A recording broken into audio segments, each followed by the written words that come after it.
The Vegas Golden Knights are certainly a different team after this offseason, but can they still be competitive?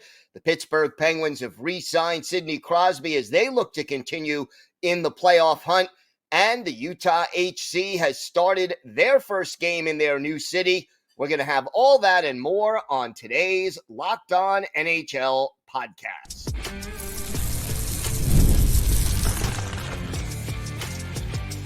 You're Locked On NHL, your daily podcast on the National Hockey League.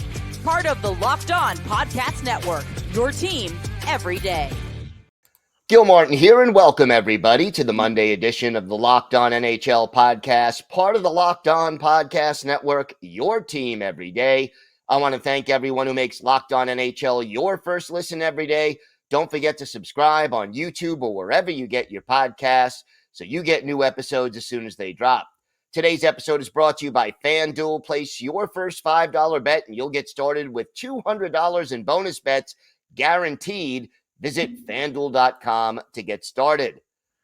It is my pleasure to welcome back to the show the co-host of Locked On Vegas Golden Knights, Chris Gawlik. And Chris, let's start with this. What is the overall mood in Vegas as training camp has opened up and the preseason is getting underway? It's been an interesting offseason. It's been a lot of change for the Vegas Golden Knights. A lot of regulars are gone. And I think the best thing to kind of help everyone flush the memories of this offseason was watching the team get back on the ice and get back to camp. That certainly rejuvenates the fan base a little bit, kind of makes everyone a little bit calmer as they're getting to know some of the new players in Alex Holtz, Victor Olofsson, Tanner Pearson, players like that who should end up having key roles for the Vegas Golden Knights. So seeing the boys back on the ice is a good thing, and there's optimism right now. There's a lot more excitement now than there was a week ago, a month ago, and 2 months ago when free agency started, 2.5 months ago, I should say now. Out of all the players that have departed Vegas, who do you think will be the most difficult to replace? That's easy. That's Jonathan Marchessault. Marchessault, day one misfit with the organization, 42, 43, 41, whatever the number was, over 40 goals last season. Very healthy player, very good in the locker room, very good leader, very good in the community. There's a million things I can say good about Marchessault. Unfortunately, it couldn't get worked out, and obviously that kind of played itself out in the media as of late over the last couple of weeks, which is never good for either side, but that's the reality. So losing Marchessault was very unfortunate. And how does the team plan on trying to replace some of that production? They're looking to rekindle the relationship, if you will, with Eichel and Victor Olofsson. That top line, as it's scheduled right now, obviously there's another 2 weeks or so at camp where lots can change. But right now the top line is looking like Eichel and Barbashev, who have been together for basically the last season and a half now. And then you're going to start with Victor Olofsson on the right side. Eichel and Olofsson do have some history together. They've performed pretty well together back in Buffalo. Will that transfer over to Vegas? We're going to find out. I mean, if Olofsson can become a 40-goal scorer, that'd be wonderful. Some of Olofsson's best seasons were with Jack Eichel, 20 goals in 19-20, 21-22. I think Jack was already on his way out. But either way, we're talking a player who has scored 20 or greater goals in 3 seasons. So Olofsson came to Vegas on the cheap, to say the least, kind of a bridge deal. He gets a shot on the top line with Eichel. If he can find a path to even 23 to 25 goals and can play some defense, that would be a real big help. There's a little bit of an odd situation going on with former goalie Robyn Leano. Why don't you fill in our viewers and our listeners about it, and how does this get solved?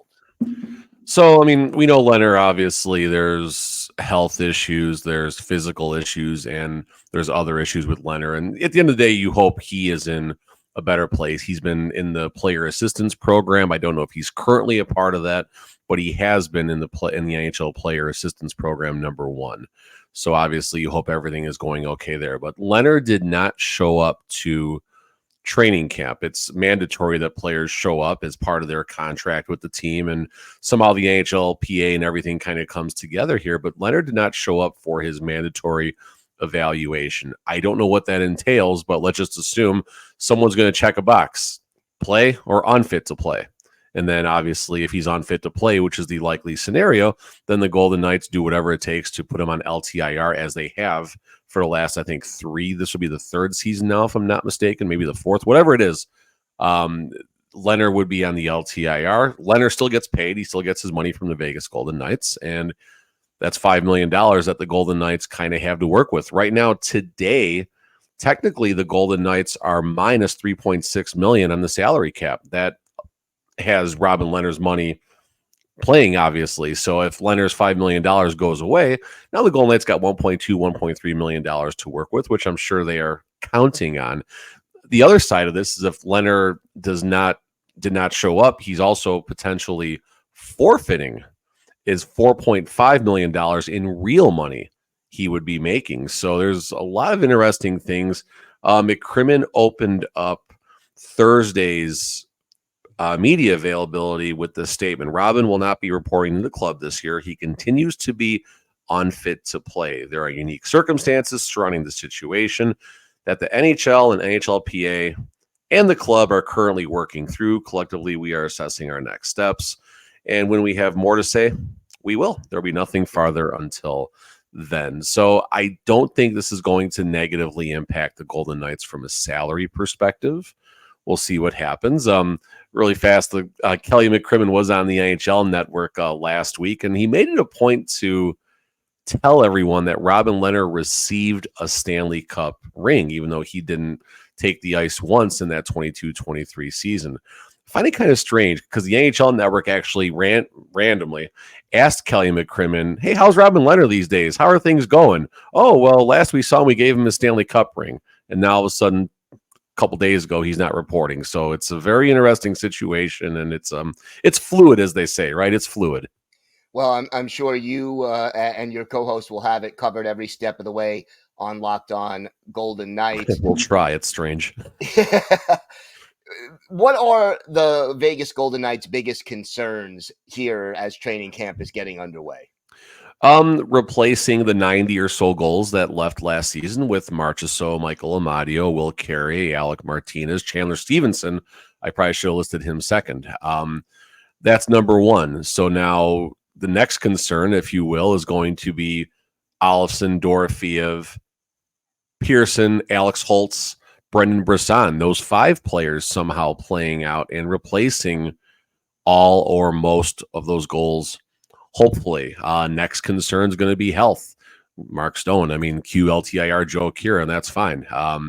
The defense, Pietrangelo is breaking down a little bit. Braden McNabb is getting up there. Can Jack Eichel play more than 63 games? Those are some of the biggest things. And the last thing I'll say is goaltending. Adin Hill, back to the injuries, never played greater than 35 regular season games in his career. And here's Ilya Samsonov to be the backup, who's probably going to have more appearances than Adin Hill. It's how it's been for the last 3 seasons. So, yeah, there's a lot of concerns. How about some players that maybe have a chance to make the jump and make an impact on this team this year that haven't done it yet? As far as making the jump, Brendan Brisson from the American League will be the first player we'll talk about. Right now, again, we're 2.5 weeks out from opening night, if you will. A lot can change. But right now, Brisson is on the outside looking in as far as even being on the roster day one, let alone being, a healthy scratch or anything like that. Part of that is because of his contract. He does not have to go through waivers to go up and down between the American League and the National Hockey League. So that's number one right there. You look at a player like Pavel Dorofeev, who has had regular time with the Vegas Golden Knights for now the last 2 seasons. And it's looking like right now, at least today, the line with Dorofeev is going to be William Karlsson and Mark Stone. So that would certainly give him a great chance to make that next step. Alex Holtz, someone who you probably know a little bit more about, obviously, than we do here in Vegas, but primarily been in the bottom 9 or bottom 6, if you will, with the New Jersey Devils. But dude can score. He, in a somewhat complimentary role last year, he had 28 points, 16 goals, 12 assists. Obviously, the Vegas Golden Knights like those metrics enough to pull the trigger and trade for him. And also they got Akira Schmid, who's going to be the looks like the Henderson Silver Knights American League goalie to start the season as well. Chris, why don't you tell our viewers and our listeners where they could find the podcast and where they could find you on social media? Yep, Lockdown VGK, YouTube, or anywhere you get your podcast. I am TD Chris G. That's like touchdown TD Chris G on Twitter. All right, Chris, thanks so much. Thank you. Today's episode is brought to you by your friends at Prize Picks. Prize Picks is the easiest and most exciting way to play daily fantasy sports. All you do is pick more or less on 2 to 6 player stat projections and watch the winnings roll in. You can win up to 100 times your money on Prize Picks with as little as 4 correct picks. Prize Picks puts their members first, so all withdrawals are fast, safe, and secure. When my picks hit, I can get my money in as quick as 15 minutes. So download Prize Picks, the app, today and use code LOCKEDONNHL. You'll get $50 instantly when you play $5. That's code LOCKEDONNHL on Prize Picks to get $50 instantly when you play $5. You don't even need to win to receive the $50 bonus. It's guaranteed. Prize Picks, run your game. Today's episode is brought to you by Indeed. We're driven by the search for better, but when it comes to hiring, the best way to search for a candidate isn't to search at all. Don't search, match with Indeed. If you need to hire, you need Indeed. Indeed is your matching and hiring platform with over 350 million global monthly visitors, according to Indeed data, and a matching engine that helps you find quality candidates fast. Ditch the busy work. Use Indeed for scheduling, screening, and messaging so you can connect with quality candidates faster. Join the more than 3.5 million businesses worldwide that use Indeed to hire great talent fast. And listeners of this show will get a $75 sponsored job credit to get your jobs more visibility at Indeed.com/lockedon. Just go to Indeed.com/lockedon right now and support our show by saying you heard about Indeed on this podcast. Indeed.com/lockedon. Terms and conditions apply. Need to hire? You need Indeed. It is my pleasure to welcome back to the show the co-host of Locked On Penguins, Hunter Hodies. And Hunter, what is the mindset right now for the Pittsburgh Penguins as the preseason is getting underway? Yeah, I continue to be really fascinated and intrigued about training camp here. This is probably the most excited I've been for a camp in the last few years just because of how many jobs there are open. I mean, there's not too many, but compared to recent years, there's more than usual. You know, you have that top 6 job next to Sidney Crosby, his left winger spot. That job, I think, is wide open right now, whether it's Drew O'Connor, Rutger McGroarty, someone else potentially, former New York Islander Anthony Beauvillier, though I think bottom 6 is probably better for him right now overall. But that job is open. Then you have, I think, 2 or 3 spots in the bottom 6 that are open right now. And then you have the number 6 defenseman spot, which I think is open, whether it's Jack St. Ivany, who played really well down the stretch last year, or also former New York Islander Sebastian Aho, who has played quite a few games in the NHL. At the very least, he's going to be the Penguins' number 7, but I do see him at least being very much in consideration for that number 6 job. And then maybe you have some spots, you know, down in Wilkes-Barre and Wheeling for the goaltender situation, just because there is a log jam of goalies in the system behind both Tristan Jarry and Alex Nedeljkovic. And the competition's already been really good so far, and I'm excited to see how it is, especially now the preseason opens tonight for the Penguins. They're playing a Sabres team that's playing quite a few of their regulars compared to the Penguins, who they're kind of playing a good chunk of their kids. You know, McGroarty is going to be in the lineup. Cody Glass, who they got from Nashville, will be in the lineup. Drew O'Connor will be in there. Puustinen, Puljujarvi, Benstrom. They got goalie prospect Joel Blomqvist getting the full start. He's the number 3 goalie in the system right now, the top goalie prospect, I would say, in the system right now, in my opinion. So it'll be a good test for the Penguins' young players going up against that veteran Buffalo group for a preseason game. You mentioned Rutger McGroarty, big acquisition from Winnipeg. Do you think he makes the team this year? And if so, where does he fit in? So I do think he's going to make the team. He's had a little bit of a quiet start to camp, but it's only really been a couple of days. I'm not really too concerned about it. I'm definitely more bullish on him than other people in the Penguins community. One of my bold predictions for this camp and preseason is that McGroarty is going to win that top spot on Sidney Crosby's left wing, just because I think the Penguins see him being in that spot at some point down the line. But I've been saying that I think he could be ready for it right now, considering the amount of talent that he has. This is the best prospect the Penguins have had in quite some time. Though I will say, if he doesn't win it, I'm not going to be really upset, just because sometimes these situations, they take time. Some prospects take a bit longer than others to really make the jump to the NHL. Maybe he makes the team and is on a third line role. He's going to be playing on a line tonight with Drew O'Connor and Cody Glass. I think that's a line that has a lot of intrigue for me. We might see that during the regular season. And heck, maybe McGroarty potentially doesn't make the team out of camp. He starts the season in Wilkes-Barre. I also don't think it's that big of a deal either, because he can continue his development down there, and then he'll definitely be coming up during the season for the Penguins. But I'm still very high on him. That was a really good move by the Penguins. Yeah, it was unfortunate to give up Braden Yeager, but I think McGroarty is a better prospect overall than Yeager. It can help the team now and into the future. We talked a little bit at the top of the Sidney Crosby extension. To me, the big question is the length, 2 years. What does that mean for the team, for Crosby, and for the overall approach going forward? Yeah, so I think, obviously this takes Crosby through the next 3 years overall with the Penguins. That kind of coincides, again, with Chris Letang and of getting Malkin. He came in with those players. He wants to go out with them. There was really no question that he was going to re-sign here. I don't care what people in the Canadian media have to say or anything like that. He was always going to re-sign here.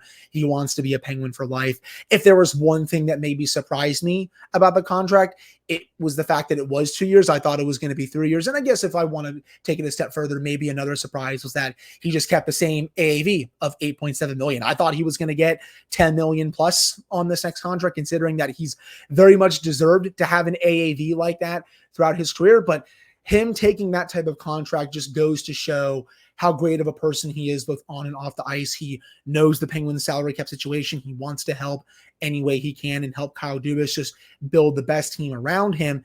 And I think overall this sends the message that the Penguins, while they're going to continue this retool on the fly, this little mini rebuild, they're also, I think, going to try to still potentially make the playoffs in an Eastern Conference that definitely has some really good teams, but there's also a lot of teams there who I think are just kind of okay to average to, in that category. I think the Penguins are in that category as well. So I think it's a fine length, but I think after that, they'll probably sit down, have a conversation and be like, okay, after these 3 years, do you want to keep playing on a 1 year term? We'll keep giving you 1 year deals. Do you want to call it a career? Something like that. I can see them having a conversation with him about that. What are some of the team's biggest concerns heading into the preseason right now? So I think one of the biggest concerns for me, goaltending once again, is Tristan Jarry gonna finally put together a consistent season. I mean, he's been able to do it in spurts. When he's on his game, I do think there's a good goaltender in there, but he just hasn't been able to sustain it for a full season. I mean, last year he was really good in spurts, but then after, I would say, February, his game just kind of teetered and he just did not play well at all. So I think a good start for him will be massive for this team this year, but I still think it's a concern, especially when you look at the contract, 4 more years at $5.375 million per year. It's a hike. It's a lot of money for someone who I think overall is kind of just an average goalie in the NHL. You also have potential depth concerns. I think the bottom 6 overall right now is better than it was last year, but how much better is it going to be? I still think they could be potentially one more top 9 forward short heading into the year. I would like a little bit more scoring touch. We'll have to see if they're able to get that, potentially during the season, if the team is able to exceed some expectations. And then I guess if there's also a concern, it's just the power play again coming into this year. It was really bad last year, though they do have a new power play coach in David Quinn. Is he able to get more out of that? We'll have to see, but it's still a concern considering how bad that unit was last year. Why do you think Jarry tailed off after February? Do you think he was tired? Do you think he just is streaky? What was behind that? He's a very streaky goalie. I mean, this goes back to his entire career. He's a completely different goalie once the calendar flips to January or February. His save percentage dips, his goals against average dips, every single, statistic that he has dips. I can't explain it other than I think he's just a very streaky goalie. He's played his best hockey in the first half of the season, but in the second half, it just goes to crap. And he needs to be able to change that this year if this team wants to potentially not contend, but just potentially get into the playoffs. We talked a little about Rutger McGroarty. Any other prospects who you think could have an impact in camp this year? Yeah, so I think Ponomarev, who they got from the Hurricanes in the Jake Ensel trade, he was really good during the Prospects Challenge. I think he will definitely have an opportunity to make this team out of camp. He's put together a pretty decent camp so far. I still think when I look at the logjam of forwards that are trying to make this team, he's one of the odd players out right now, but that can certainly change when, you play some preseason games and all that. I definitely look at preseason games, obviously, a lot more than I do of just training camp practices and all that. He's one of them. I would say Billy Koivunen as well. He also came over in the Gensel trade. I don't think he's ready yet, but I do think in the next potentially year and a half, he's going to get there. Tristan Brose, same thing. He's turning pro this year after coming over from the University of Denver. He was very good for his college team. He's playing in Wilkes-Barre this year. I do think eventually he could potentially be on the Penguins, but I don't think it's going to be just this year. But in terms of, other younger players for the Penguins, Valtteri Puustinen, I felt like he was one of their better depth contributors last year. How does he do for another full season this year? Jesse Puljärvi, he's had a full offseason, train after having that double hip surgery a little over a year ago. So I'm curious to see how he is as well. You have Cody Glass. They got him from the Nashville Predators. Did not have a good season last year, but still a young enough player who is going to try to at least make a difference in this lineup. And then also Owen Pickering. He says he's obviously trying to make the team, but I think right now when I look at the defensive depth chart, I think it's going to be a tall order for him to make it. He's going to start the season in Wilkes-Barre, if you ask me. But, maybe he's on the Penguins at some point this year if some injuries arise or something like that. So, but those are some of the, younger players that I'm at least keeping an eye on. And then also, young goaltender prospect Sergei Murashov outside of Blomqvist. Murashov, I continue to be really intrigued about this kid. He put up some insane numbers in Russia as a prospect. I mean, these numbers were dynamite. He's now over in North America. I've been saying he's going to start the season in Wheeling, but I know he's also gunning for a job in Wilkes-Barre. Definitely have that name circled if you are someone who potentially either follows the Penguins or is maybe looking to follow the Penguins. He is a very intriguing prospect in this system. All right. Well, I know you'll have it covered every step of the way. Hunter, why don't you tell our viewers and our listeners where they could find the podcast and where they could find you on social media? Yeah, so you can follow the Locked On Penguins podcast wherever you get your podcasts, Apple, Spotify, YouTube, Amazon Music, Sirius XM, etc. You can follow me on Twitter at Hunter Hodies, and then you can follow my co-host, Patrick Damp, on Twitter at Synonym for Wet. All right, Hunter, thanks so much. Always a pleasure. Yes, thank you. Today's episode is brought to you by your friends at FanDuel. Hey, NFL fans. You can start the season with a big return on FanDuel, America's #1 sports book. So when you get a hunch in the middle of the game, you can check out the latest stats, view live, play-by-play, and so much more, all on the same page where you place your bets. And look, there's so much to bet on right now at FanDuel. Check out all the latest odds for the end of the Major League Baseball season, pro and college football, and you got preseason hockey and hockey futures. Check out all the latest odds at FanDuel. You'll get started with $200 in bonus bets guaranteed when you place your first $5 bet. That's $200 in bonus bets guaranteed when you place your first $5 bet. That's FanDuel.com. Check it out today, FanDuel.com. FanDuel, America's #1 sportsbook.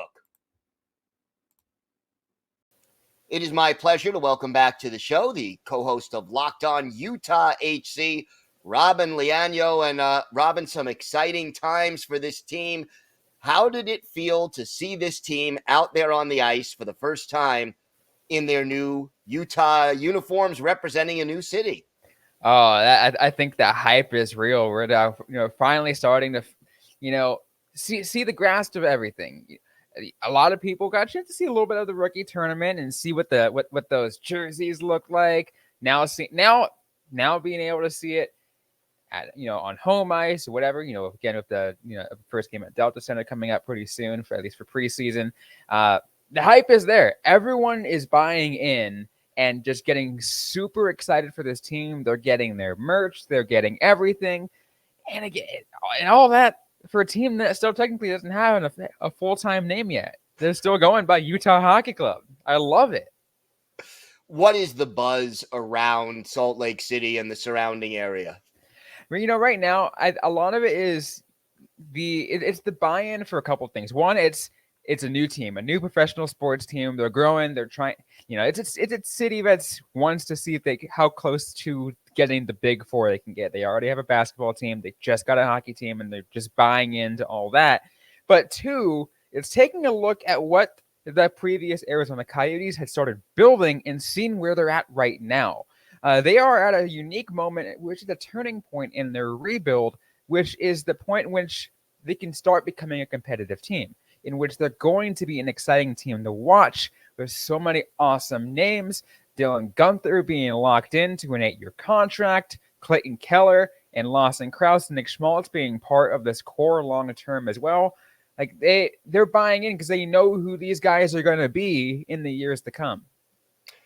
Always exciting when the rebuilding starts to pay off and you see that progress on the ice. What have been some of the key takeaways from the first few days of training camp? Yeah, really, I think that first and foremost is just taking a look at the excitement I think the players have, right? And again, I've been talking about the who's buying in. I've been really saying the fans. It's these players they're buying in. They talked about a media day, and throughout the last week of training camp already, of how excited a lot of these players are to be in Utah and to be able to get the experience. And again, it might hurt as someone who's covered the Arizona Coyotes for as long as I have. For some, I guess, like swept under the rug, kind of like little throw under the bus kind of feel, where they feel like, oh, we feel like we're really hot. We're like a real hockey team now. It does hurt a little bit when they say that, but at the same time, Gil, I get it, because they're actually buying into seeing everything around them. This just feels so much more real. So the buzz is, again, everywhere. So the players, they're buying in, the fans are buying in, and the players look ready. They look ready to get the season started, ready to just have a season in which there's no cloud above them. All that really is above them is hockey.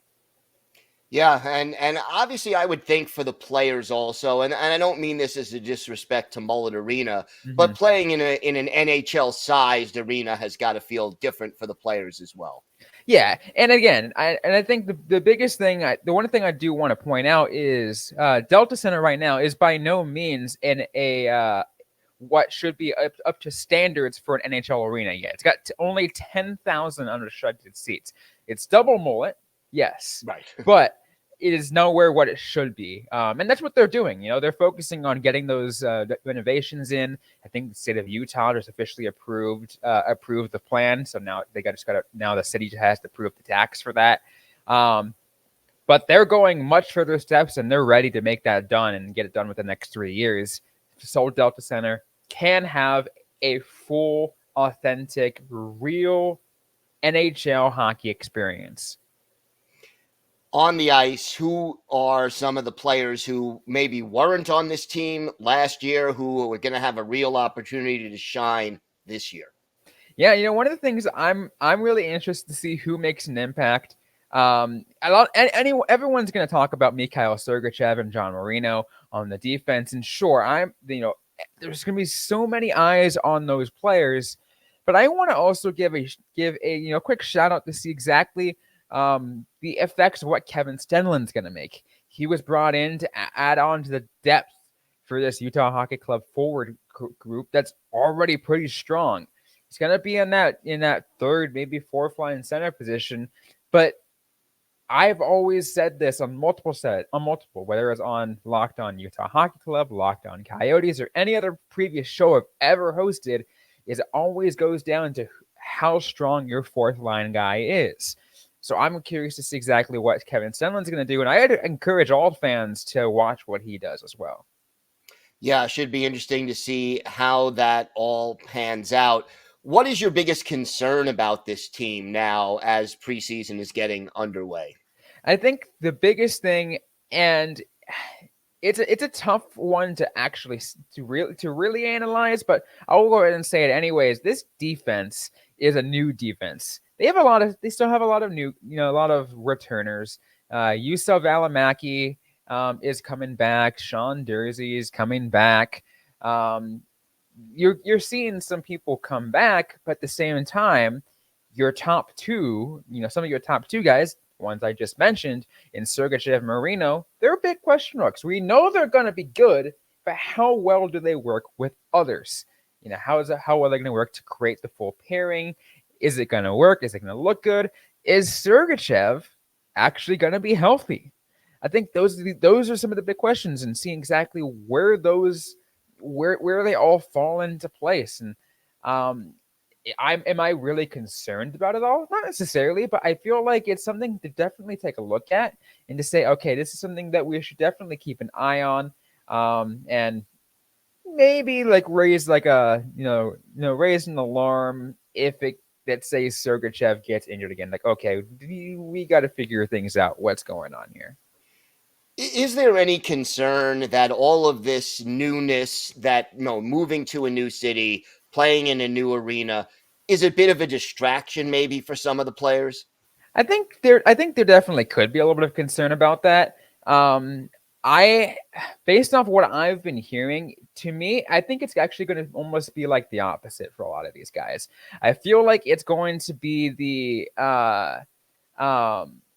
and I talked about this a lot, about what players look for sometimes. Maybe they move into a different team. It's like, oh, they need a change in scenery. They're going to a different city. They're going to get a different breath of fresh air. I think that's what's going to be happening with Utah. Is there was so much stress going on in Arizona. We talked about earlier, just what how the whole arena situation is going, but also the ownership and everything, and going into a place that has already embraced them so much. And with an ownership that seems to be fully invested in what this team is going to be in a few years, I feel like a lot of them are like, this is a breath of fresh air. I feel like I feel like this is going to be great. A great opportunity for us to grow. Yeah, it sounds that way. Robyn, I know the first game in Salt Lake City will be Monday night. You'll have it covered every step of the way. Why don't you tell our viewers and our listeners where they could find the podcast and where they could find you and your co-host on social media?